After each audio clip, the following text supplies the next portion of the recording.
Hey, what's up everybody? I'm Charlie, and I would like to welcome you all to Gumbo 101. This video talks in full detail on what you need to know about making a gumbo from a New Orleans native's perspective. Now, there are two types of gumbo. There's the chicken and sausage gumbo and the seafood gumbo. This video is divided into 14 different categories plus 2 honorable mentions. So that's 16 different categories altogether. Some examples are making a roux, cleaning, preparing, and storing your ingredients, adding seasonings, why you should make a gumbo from scratch, what things you should add into your gumbo, what things you shouldn't add into your gumbo, what steps you need to take to prevent your gumbo from spoiling. I get that question a lot. And cooking your gumbo properly. Now, all of these categories are in the description box, along with the video marks into which those categories start. For an example, like if you want to know how to make a roux, and that's category 7, then you'll look up category 7, and the time mark in the video that marks the start of that particular category. Like I said, anything that you need to know about making a gumbo is in this video, okay?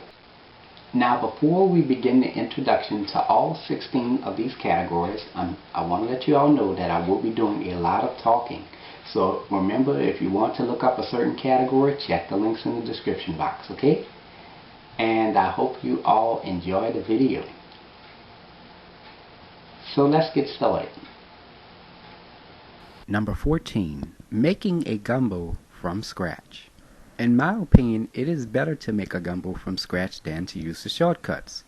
And what I mean by that is using the canned and packaged foods. These foods contain lots of sodium, fat, chemicals, etc., and they are made in huge quantities, which means that they will add a huge amount of ingredients to it. Making everything from scratch, especially a gumbo, in my opinion, is healthier. Plus, you know what you're adding and getting out of your gumbo as you are making it. Give you an example. Adding a chicken stock that is from scratch than adding a chicken stock that comes out of a can or bottle. If you add the chicken stock that is out of a can or bottle, there's probably like 600 or more milligrams of sodium per cup when using the bottle. Now, it also can be less. In a bottle, there's like 4 servings, so imagine adding 4 to 5 quarts of these into a gumbo. The sodium level will be incredibly high, just with the canned chicken stock alone. Plus, when you add your meat, your seafood, and your seasonings, that will also make the sodium level go even higher. If you make a chicken stock from scratch, all you need is your chicken, the amount of water that you're using, any vegetables, and 1 or 2 teaspoons or less of salt or Creole seasoning, or better yet, you don't even have to add salt if you like. The end result will be a much flavorful chicken stock with way less sodium per cup. Then when you add your meat, your seafood, seasonings, etc., even though that will make your sodium level go even higher, it will still be up to 80% less sodium than if you make your gumbo from scratch than using the can. I also know a lot of people who like to use the box and the canned gumbo basis. Yeah, I know the flavor is good, but the sodium is about 770 milligrams per sodium when using the box or canned mix. That is a huge amount of sodium per serving. The same thing goes for your meat and seasonings. Prepare your seasonings by cutting each ingredient, like your onion, celery, bell pepper, garlic, and your okra. You'll get a better tasting and fresh quality of seasoning than something that has already been made by being already cut up and put into a bag or container. Now, I'm quite sure that after a while of being inside that bag or container, it isn't as fresh as the ingredients if you were to buy them fresh and chop them. The same thing with your meat. Try not to buy the packaged meat that is already seasoned. Like examples, the chicken with the seasoning on it. You want to add your own seasonings to it. Same thing with your seafood. No imitation shrimp, crabs, etc. Chances are those are out of a can or container and processed with chemicals, and you definitely want to avoid that. And that's it. Number 13, adding the right amount of ingredients. It is important that you add the right amount of ingredients to a gumbo. Now it all depends on the quantity of gumbo that you are making. The reason why I'm saying this is because too much of a certain ingredient can be too much of a good thing, and it can result in your gumbo not turning out so good. And this applies to all of your ingredients, from your roux to your stocks, to your meat, to your seafood, and even to your seasonings. I'll give you some examples. If a recipe calls for you to add 1 cup of roux, then you would have to add a certain amount of liquid to that roux to reach the consistency that you want. If you add less water or stock, your gumbo can come out too thick. If you add more water or stock, then your gumbo will be more thin. Now again, this all depends on the quantity of gumbo that you are making. Now as for me, I make my gumbo in between a thin and a thick texture. Not too thin, not too thick, just right. Now, another example. If you add ingredients like chicken or smoked sausage or seafood, as you add these ingredients to a gumbo, the liquid level will rise. And if you add too much, then you can possibly overflow your pot, or you can even have an overcrowding of ingredients. Then you basically won't have enough room to add any more ingredients. And this also can cause overcooking at the bottom, as your all of the ingredients that you add will settle to the bottom of your pot. If you add too less of ingredients, then you will have an excessive amount of liquid. And if you add just the right amount of ingredients into your gumbo, then it will be balanced, making more room for you to add more ingredients to it, and everything will cook evenly. Another example. Now, I know a gumbo is a heavily seasoned dish and that you're supposed to add lots of seasonings to it. But if you add too much of seasonings, such as your herbs and spices, then your gumbo can either be salty or overpowered with spices which you don't want. Now remember, all of the examples that I just gave you are all depending on the quantity of gumbo that you are making. Number 12, using good quality ingredients. It is important that you use good quality ingredients for your gumbo, from your meat, your seafood, and even to your seasonings. There is a difference between a good quality ingredient that costs about $8 and a not so good quality ingredient that costs about $2.50. Example, using a good quality smoked sausage like D&D smoked sausage or andouille smoked sausage. It has a very good flavor, texture, it has a good fat content, and it is well seasoned. Using another brand of smoked sausage like a Hillshire Farm type of smoked sausage is not a good quality smoked sausage compared to the D&D or the andouille smoked sausage. It has a different flavor, texture, smaller fat content, smaller amount of seasoning. It's just not of the same quality. Plus, it's much cheaper, so you won't get much out of it when you add it into your gumbo. Cheap equals bad, pricey equals good. But this isn't always the case, as some cheaper ingredients can be good and some pricey ones aren't as good. It really all depends on the quality. Number 11, adding seasonings. Now, it is very important that you add seasonings into your gumbo, and the reason why is because if you don't add enough, then your gumbo will basically taste bland. You won't taste anything. And by gumbo using a large quantity of water, you must add lots of seasonings, okay? Onion, celery, bell pepper, garlic, the Holy Trinity, use that.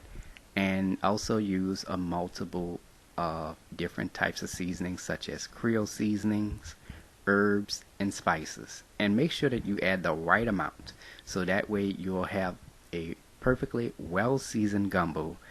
And You don't want to add too much of seasonings, because like I said in number 13, if you add too much of seasonings into your gumbo, you can overpower your gumbo and your gumbo will taste salty. Okay, so it is very important that you add seasonings, but you don't add too much.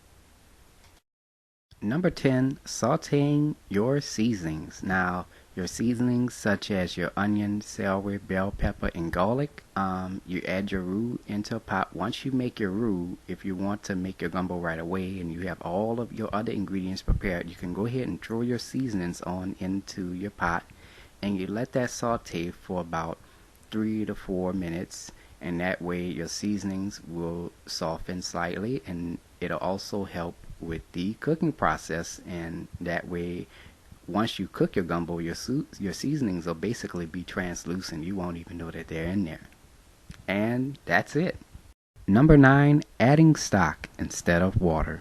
There is a huge difference between when you add stock into a gumbo than what you would do if you would just make your gumbo with just adding water. Now, for an example, let's say for instance, if you just add water and you don't use your shrimp heads to make a shrimp stock, or if you don't use your chicken, such as your chicken gizzards or your chicken drumettes or whatever you may have to make your chicken stock, then your gumbo will be less flavorful. Okay, the flavor of your gumbo won't be strong at all. You won't taste any shrimp. You won't taste that flavor of that chicken. But if you add a shrimp and a chicken stock into your gumbo, now especially if you're making a seafood gumbo, you got to add a shrimp stock. I mean, come on. If you add those stocks into your gumbo will have an extraordinary flavor, especially with the shrimp stock, because the shrimp stock is basically very, very powerful. It will have your gumbo tasting very, very good. The end result is amazing. Okay, and your gumbo will be very flavorful, will taste very good, and you will enjoy it, I promise you. Okay, but the water part, you won't have as much flavor as you would do if you would make it with a stock. Stock equals flavor, simple as that. And also, you want to take advantage of using the shrimp heads to make the shrimp stock, and your chicken to make the chicken stock. It's very important. It's a huge difference. And that's it. Number 8, baking or frying the slime out of your okra. It is important that you either bake or fry the slime out of your okra. And the reason why I'm saying this is because if you just take your okra and add it into your gumbo without frying or baking the slime out, what's going to happen is when that okra is cooked, it's going to release slime. And what that slime is going to do is just going to evaporate the water, and your end result will be a very, very slimy gumbo. And nobody likes a slimy gumbo. Okay? That's why it is important that you bake or fry your slime out of your okra and use the okra as flavor instead of using it as a thickening agent. Now for me, when I make my gumbo, I use my okra in my gumbo for flavor only. And that's it. Number 7, knowing and understanding the ingredients that go into a gumbo. It is important that you know and understand all of the ingredients that go into a gumbo, whether if you're making a chicken and sausage gumbo or a seafood gumbo. Some people feel that they can add any ingredient that they want into a gumbo and expect it to be a gumbo. This statement is incorrect. Just like with any dish that you prepare, there is such thing as adding the correct ingredients and adding the incorrect ingredients. Now, you don't want to add any ingredients into a gumbo that don't belong. Let me give you some examples. Adding beef, fish, corn on the cob, potatoes, carrots, hot dog wieners, and vodka. Yes, vodka. The reason why these ingredients don't belong is because they won't do anything for a gumbo. Plus, they can have a negative effect on the gumbo's appearance, flavor, and texture. Most people I've seen use these types of ingredients are outside of the New Orleans area. Even some YouTubers use these ingredients into their gumbos. Yuck. Adding these types of ingredients into a gumbo is like adding fish into a chicken noodle soup, or adding potatoes to a cornbread dressing, or adding eggs to a beef stew. It just doesn't make any sense. If you're going to add these ingredients into a gumbo, then you do not need to make a gumbo at all. Now, there are many recipes out there, like soups, etc., that call for these ingredients to be added, but not a gumbo. Now, I know some people may be allergic, or they can't find the ingredients, or they don't like certain ingredients that go into their gumbo. If so, the best thing to do, in my opinion, is to make a chicken and sausage gumbo. When New Orleans people make gumbo, we add ingredients that will give the gumbo flavor. Examples: onion, celery, bell pepper, garlic, okra. Now, some people use okra, some people don't. The D&D smoked sausage, the Louisiana hot sausage, the chicken gizzards, which we take and we make a chicken stock with, the shrimp, which we take the shrimp heads and make a shrimp stock with, the crabs, the Creole seasonings, the roux, etc., all play a role in adding flavor to a gumbo. If you want to know how to make a real, authentic New Orleans gumbo with the correct ingredients, I have two videos. One is called New Orleans Gumbo, and the second one is called New Orleans Chicken and Sausage Gumbo. These videos, in my opinion, are some of the best gumbo videos on YouTube. They are made 100% from scratch, and they are fully detailed, step by step, from start to finish. Plus, they are made by a New Orleans native. Don't be fooled by imitators. Check out the links in the description box. Also, if you want to know how to make a gumbo, come visit the city of New Orleans. They offer private lessons on how to make gumbo, and even I can show you how to make one as well. Come holler at us, you hear me?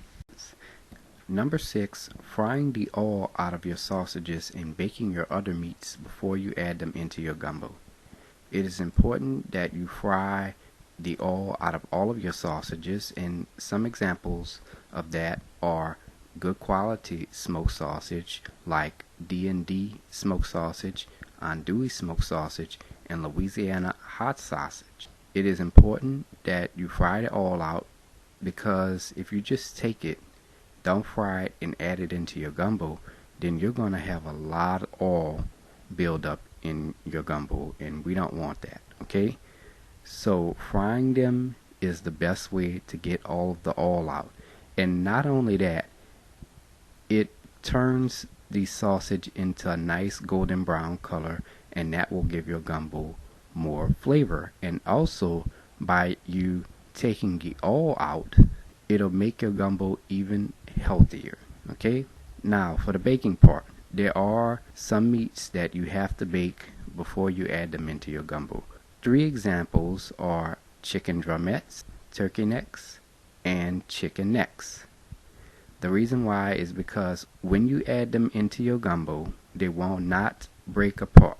If you bake them, they'll turn into a nice golden brown color, and that way, before you even make a stock or even add them into your gumbo, they'll provide a flavor, and not only that, they won't break apart into your gumbo. Number 5, making sure you cook your gumbo thoroughly. It is important that you cook your gumbo all the way through. Now, the minimum amount of hours that you're supposed to cook your gumbo is 3 hours, depending on your pot size and quantity of gumbo that you're making. Some can take less or more time. For example, a 12-quart pot can take up to about 3 hours to cook all the way through. Now, larger pots like the 15-quart or larger can take much longer. Also, your stove and your pots also plays a vital role in your cooking times. Everyone's stove and pot set is different. Some can take a longer time to cook, while others can take a lesser time. Now, a gumbo can simmer all day, especially at a low temperature. Now, how to tell if a gumbo is done? You take a spoon of gumbo and let it drip. If you see a gravy/soupy-like texture, then it is done. If it is not done, you will see the roux mixture settle at the bottom of your spoon and a clear watery-like liquid at the top. Or It will be a brown, watery liquid.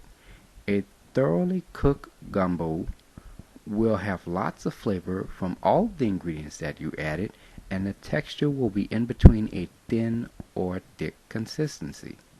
A uncooked gumbo will be watery and it won't be as flavorful because you didn't let the ingredients cook long enough so they can come together as one.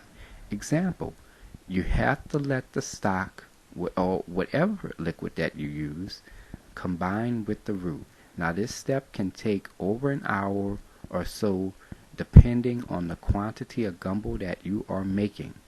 Also, chances are if your gumbo is undercooked, then your ingredients are undercooked as well. You want to make sure that you cook your gumbo thoroughly so that way all of your ingredients that you added into your gumbo can come together to provide a well-seasoned, rich tasting, and soupy / gravy-like gumbo with lots of flavor. Now, I can actually look at a gumbo and I can actually tell if it's done or not. Okay? And I'm quite sure from this video that you're watching, you can see the difference in it too. Number 4, preparing your ingredients ahead of time. The most labor-intensive thing about making a gumbo is preparing the ingredients. There is a lot of ingredients that go into a gumbo, from your seasonings to your meat, seafood, making your stocks, your roux, etc. Some ingredients you have to cook, fry, or bake them before adding them into your gumbo. Not to mention, once you're done preparing all those ingredients, you have to cook it for at least 3 or more hours depending on the quantity of gumbo that you're making. Now, making a gumbo can literally take all day if you do not prepare your ingredients early. Example, gumbo takes 3 or more hours to cook, right? Making the roux, 30 or more minutes. Peeling, cleaning, and deveining your shrimp, 45 minutes to an hour, depending on the amount of shrimp you're adding. Making the shrimp and chicken stock, that's over an hour. Preparing your seasonings, 45 minutes or longer. Remember, we're cutting multiple seasonings. Now, that's about 8 hours already. Look at that. Now, to save time, prepare your roux weeks or months in advance. You can also prepare your shrimp and meats weeks in advance. All you got to do is freeze it once you're done preparing it. Also, you can make your stocks and chop all of your seasonings a few days in advance. Now, for me, I like to do that about 2 to 3 days in advance. If you follow all these steps, you won't be spending an entire day in a kitchen preparing and cooking your gumbo. Because if you do not prepare your ingredients ahead of time, you will definitely be sitting in your kitchen all day preparing and cooking your gumbo. Number 3, cleaning, preparing, and storing your meat, seafood, and seasonings. This is one of the most important things to do when it comes to making a gumbo. I cannot stress the importance of cleaning and storing your meat, seafood, and seasonings properly. If you do not clean or store your meat, seafood, and seasonings properly, especially your seafood like your shrimp, crabs, oysters, etc., and meats like your chicken or even your sausage, you can risk spoiling your gumbo, or you can even get food poisoning. Prime example, seafood can spoil very easily. If you leave it out for several hours at a time, or even leave it in your fridge for 3 to 4 days without freezing it will spoil. Once you're done preparing your seafood, place it in the freezer immediately, especially if you're making your gumbo in advance. It could be days or weeks in advance. Keep it in the freezer. Now, it can sit in the fridge for 1 day just in case if you're making your gumbo the next day, but I still wouldn't risk it. Once I'm finished preparing my seafood, I always place it in the freezer, and whenever I'm ready to make my gumbo, I just put my seafood in the fridge to thaw for a few hours before I make my gumbo. Another example, chicken is another example, can spoil very easily as well. Leaving it out for long hours or keeping it in the fridge for days at a time without freezing it or even cleaning it, it will spoil. Also, your stocks can spoil as well, especially if they are made from scratch. Once they are cooled, place it into the refrigerator if you're not making your gumbo right away. Also, your seasonings. Once you're done preparing them, place them in your fridge until they are ready to be used. Number 2, making sure all ingredients are fresh. This is another one of the most important things to do when it comes to making the gumbo. Making sure all ingredients are fresh, from your meats to your seasonings and your seafood must be fresh. If any ingredient has any signs of spoilage and you add it into your gumbo will go spoil. Example, when you go to the store to purchase your items, check the expiration date. Take a good look at the item and smell for any signs of spoilage, especially meat like your chicken and most importantly your seafood. You want the freshest ingredients possible, so if you see something that's on sale and it expires tomorrow, don't buy it because that item, chances are it has already started to spoil. Some ingredients can spoil and you won't even be able to tell the difference. Another thing, also leaving out your ingredients like your meat and your seafood for hours at a time can cause them to go spoil, so prepare and store them properly. Now, if you're making a gumbo with something that's already cooked, like a leftover chicken or to make a chicken stock, you still want to check the item out and smell it before you cook it. And that's it. Number 1, making a roux. This is the most important thing in making a gumbo. It plays a major role in the texture, appearance, and flavor of your gumbo. The roux is your gumbo. A roux is made by cooking flour and fat until it reaches a certain shade of color. There are 4 different shades of roux: blonde, light brown, brown, and dark brown. You can make several different dishes with a roux. For example, crawfish etouffee.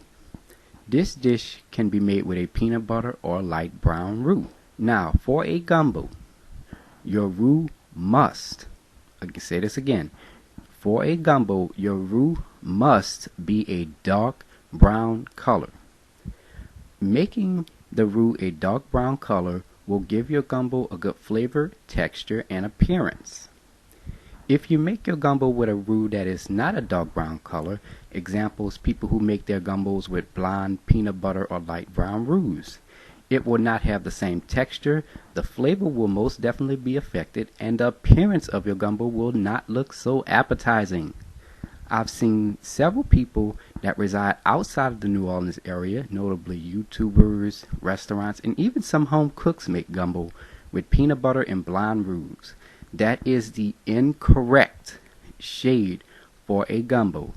If you make your gumbo with these lighter shades, then your gumbo's appearance will look like milk or even chicken noodle soup with vegetables in it. It also affects the texture, and most definitely the taste of your gumbo.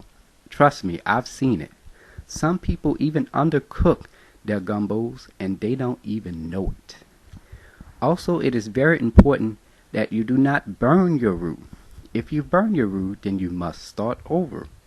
If you add a burned roux into your gumbo, then your gumbo will taste burnt. Basically, you've ruined the entire gumbo, and as we all know, gumbo is a very expensive dish, so you definitely do not want to ruin it at all. This goes for any dish that you make with a roux. Now, quick story. There's a chef that has over 40 years of experience in cooking. Say the reason why that he doesn't make his roux with a dark brown color when it comes to making gumbos is because when he adds it to his dishes, it tastes burnt. If you have any experience in making a roux, then you should automatically know that if a roux makes your entire dish taste burnt, then chances are you've burned your roux. You can get your roux into a dark brown color without burning. And here are a few steps to ensure that you make the perfect roux. Number 1, making sure that your temperature is on medium-high heat. In my opinion, that is the perfect temperature for cooking your roux. Do not try to make your roux on a medium-low heat setting, especially if you're making it a dark brown color. That shade cannot be achieved with a medium-low fire, and you will basically be stirring your roux in over an hour. I don't know why so many people think that they can achieve this dark brown color with their stove setting to medium-low. It's just not going to work. And some people are even afraid to make their roux on a medium-high heat. There's no reason to be afraid. Only thing you got to do is keep stirring it, okay? Now, number 2, you must stir your roux at all times. Do not let it just sit because you can burn your roux. Keep a close eye on your roux as you're stirring it, as it will begin to turn a shade darker every 2 to 5 minutes.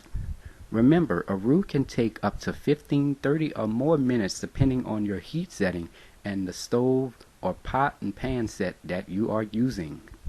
Cooking times vary. It can take a shorter or longer period of time to make.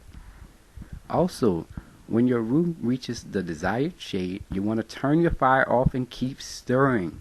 Your roux will still be very hot and will automatically reach the shade of color that you are looking for. Also, as your roux is cooking, it may get a little smoky. This is totally normal, and some people get afraid at this point. There's nothing to be afraid of. Only thing you gotta do is have the proper ventilation in place and just keep stirring. Continue to stir, but make sure that you have, again, the proper ventilation in place to filter the smoke out of your kitchen. You can also use many types of fats to make a roux. Certain dishes can call for you to use meat drippings to make a roux, for example, a pork roast. If you bake your pork roast, it'll release some juices, fat drippings. You can use those fat drippings left over from that pork roast to make a roux. You can take that and make pork gravy if you like. And lastly, I actually have a recipe on how to make a roux in 4 different stages. Check out the link in the description box and click on that, and it'll take you straight to the recipe. And that's it. Here are some honorable mentions. Now, this has nothing to do with making your gumbo, but it is about cooling and storing your gumbo once it is cooked. Now, once your gumbo has been cooked, you're going to let it cool completely. It usually takes about 6 hours to cool completely, and once the gumbo is cooled completely, you place it in the refrigerator. Now, I keep my gumbo in the refrigerator for about 3 to 4 days. After 3 or 4 days, if I have any gumbo left, I take the rest of it, put it into small individual containers, and place it into the freezer. And the longest I've let my gumbo sit in the freezer is for about 6 months. And when I took my gumbo out, it tasted like I made it the day before Thanksgiving, like I just made it. It was still very fresh. But the important thing is that you don't want, once you take that gumbo out and you let it thaw and you cook it, you warm it up, you don't refreeze it because it's going to have that refrigeration taste, which you don't want. And also, do not leave your gumbo out at all. If you leave your gumbo out for too long, it can spoil. I had a friend, let me tell you a quick story. I had a friend who I made a pot of gumbo for, and she brought it home. But the thing was that she didn't put it in the refrigerator. She decided that she wanted to cook. And you know what happened? Her gumbo went spoiled. That's right. So it's very important that once your gumbo has been out for a certain period of time, once it is cooled, put it in the refrigerator. And I think that's about it. Now for the second honorable mention, waiting till the next day to have your first bowl of gumbo. And it is kind of important because once you cook your gumbo and you let it cool and you place it in the refrigerator for a day, all of those flavors from all of the meat, the seasonings, and the seafood will increase overnight. So your gumbo will taste even better the very next day. And the same thing applies for when you freeze it. If you freeze your gumbo and you take it out, let it thaw, warm it up, and you have a taste, it'll taste like you made it that very same day, but it will have an increase in flavor because over time those flavors will increase even while it is freezing. And that's it. Well, I hope you all enjoyed the video. Like and subscribe to my channel so you can enjoy videos like this one, including my recipe videos. If you have any questions or comments, please post them, or you can email me at charliethecookandrews@gmail.com. You can like or contact me on Facebook, www.facebook.com/charliethecookandrews. You can check out my recipes at www.charliethecookandrews.webs.com. And if you want to donate to the channel, check out the links in the description box and it'll take you step by step on how to donate. So, until next time, take care, and I hope you all have a blessed day. Bye-bye.